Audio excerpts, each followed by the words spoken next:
জামাত ইসলামী চাঁদাবাজের বিরুদ্ধে, সন্ত্রাসের বিরুদ্ধে, দখলদারদের বিরুদ্ধে কথা বললে আপনাদের মন খারাপ হবে কেন? বরং আপনাদেরও তো সুরে সুর মিলিয়ে বরং আরো এক ধাপে গিয়ে এ ব্যাপারে ভূমিকা পালন করা উচিত ছিল। তা করতে না পারা প্রমাণ করে আপনারা শুধু একটা নির্বাচনই চান, যে নির্বাচনটা বিগত 17 বছরের নির্বাচনের সাথে তেমন কোনো পার্থক্য রচিত হবে না। সম্মানিত ভাই এবং বন্ধুগণ, সেজন্য লেভেল প্লেইং ফিল্ডের জন্য জাতীয় সমাবেশে বাংলাদেশ জামাত ইসলামী তার দাবি রেখেছে। জামাত ইসলামী দাবি রেখেছে পিআর পদ্ধতির ব্যাপারে প্রপোর্শনাল রিপ্রেজেন্টেশন। এই বক্তব্য তো শুধু জামাত ইসলামীর নয়, কেউ কেউ যখন এই কথা বলেন তখন সত্যি দুর্ভাগ্যজনক মনে হয় যে কিছু এতিম, কিছু ছোট দলেরা শুধুমাত্র না বুঝে এই কথা নাকি তারা বলে।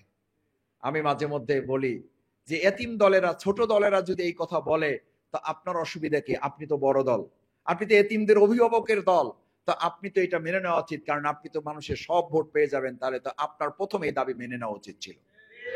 আপনি এই দাবি মানেন না, মানে আপনি অন্তরে অন্তরে ভালোভাবে জানেন যে ইতিমধ্যে 5ই আগস্টের পর এক এক দিন আপনার ভূমিধস ভোটার ইতিমধ্যে মানুষের কাছ থেকে আপনি আস্থা হারিয়ে ফেলেছেন। জনগণের প্রতি আস্থা থাকলে সে প্রপোর্শনাল রিপ্রেজেন্টেশন পদ্ধতি মানতে তার কোনো আপত্তি থাকার কথা না। যারা জনগণের আস্থা, ভোটে আস্থা রাখেন না, যারা এখনো মনে করেন ভোট কেন্দ্র দখল করা যায়, যারা এখনো মনে করেন জাল ভোট দেওয়া যাবে, যারা এখনো মনে করেন ভোট ডাকাতি করা যাবে, তারাই শুধুমাত্র প্রফেশনাল রিপ্রেজেন্টেশন পদ্ধতি মেনে নিতে আপত্তি করে আপনারা অন্য অন্য দলগুলোকে যে তুচ্ছ তাচ্ছিল্য করছেন, এর জবাব রাজনৈতিক দলগুলো দেবে না। এর জবাব আগামী দিনে সুষ্ঠু নিরপেক্ষ নির্বাচনের মাধ্যমে জনগণ আপনাদেরকে উচিত জবাব দিবে। কারা এতিম তা প্রমাণিত হবে, কে ছোট দল কে বড় দল তা জনগণ তাদের সিদ্ধান্তের মাধ্যমে প্রমাণ করবে। সেজন্য প্রপোর্শনাল রিপ্রেজেন্টেশনের ব্যাপারে আমরা কথা বলেছি।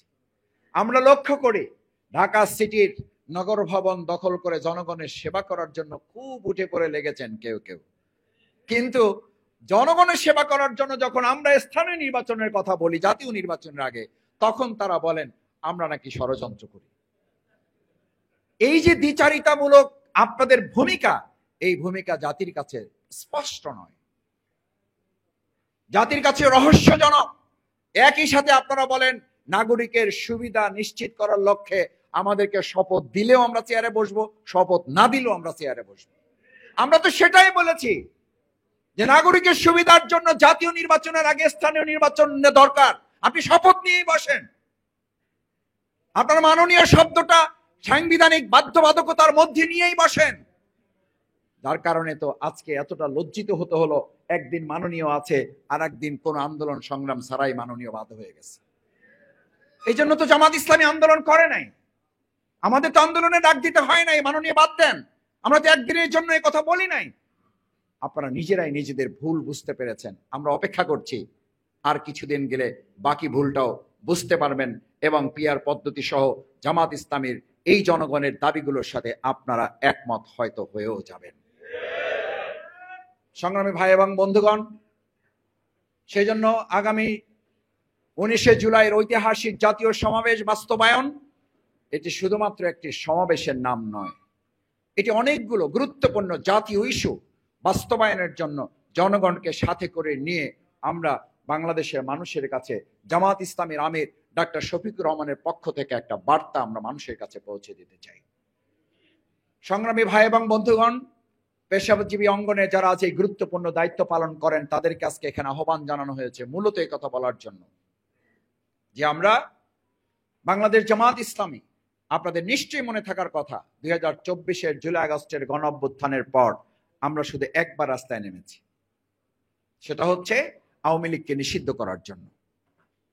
আমরা আমাদের এটিএম আজহারুল ইসলাম ভাই 12-13 বছর যিনি জেলখানায় বন্দী, তাকে মুক্ত করার জন্য আমরা রাজপথে আন্দোলন কর্মসূচি ঘোষণা করি নাই।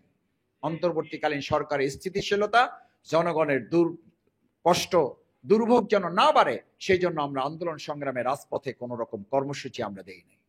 আমরা আমাদের নিবন্ধন ফিরে পাওয়ার জন্য কর্মসূচি দেই নাই, আমরা আমাদের প্রতীক ফিরে পাওয়ার জন্য কর্মসূচি দেই নাই।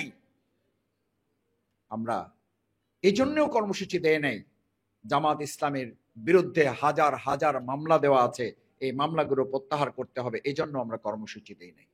জামাত ইসলামী তার নিজের স্বার্থের জন্য, দলীয় এবং ব্যক্তি স্বার্থের জন্য আমরা এখনো রাজপথে গুরুত্বপূর্ণ বা উল্লেখ করার মতো কোনো কর্মসূচি দিয়ে দেশের পরিস্থিতিকে আমরা অন্য কোনো দিকে, অন্য কোনো খাতে আমরা পরিবর্তিত করতে চাই নাই। কিন্তু আগামী 19শে জুলাই জাতীয় সমাবেশের ডাক দেওয়া হয়েছে একটা ঐতিহাসিক প্রয়োজনে, জনগণের দাবি বাস্তবায়নের লক্ষ্যে।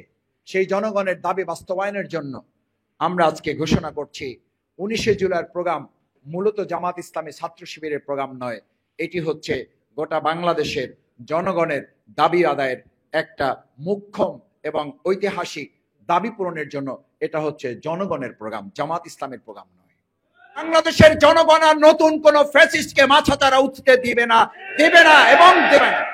সুতরাং আর নতুন কোন স্বৈরাচার, নতুন কোন ফ্যাসিস্ট, নতুন কোন চাঁদাবাজ, নতুন কোন সন্ত্রাসবাদের দিকে এই বাংলাদেশ এগিয়ে যাবে, এটা দেশের মানুষ আর পছন্দ করে। বাংলাদেশ জামাত ইসলামী মনে করে বর্তমান বিরাজমান যে সকল আন্দোলন সংগ্রামে আমরা একসাথে, বৈষম্য বিরোধী আন্দোলন বিগত 15.5 বছর, 16 বছর, 17 বছর আমরা এক পথে, একসাথে, এক রাস্তায়, এক মঞ্চে আন্দোলন করেছি, জেল জুলুম নির্যাতনের শিকার হয়েছি।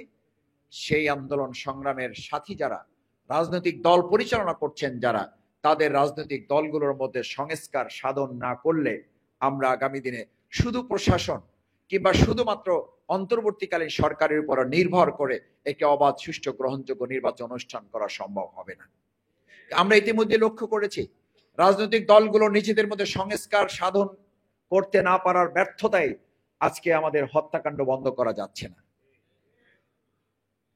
রাজনৈতিক দলগুলোর মধ্যে সংস্কার সাধন করার ব্যর্থতার ফসল হিসেবে আজকে নিজ দলের কর্মীদের দ্বারা প্রায় 2 শতাধিকের কাছাকাছি লোকদেরকে নিজেদের দলের লোকেরা নিজেরা হত্যা করতে বাধ্য হয়েছে। এরকম একটা চিত্র সামনে রাখলে এটা বোঝা যায় নির্বাচনের পরিস্থিতি যতটা আরো কাছে আসবে তত এই পরিস্থিতি আরো খারাপের দিকে যাবে।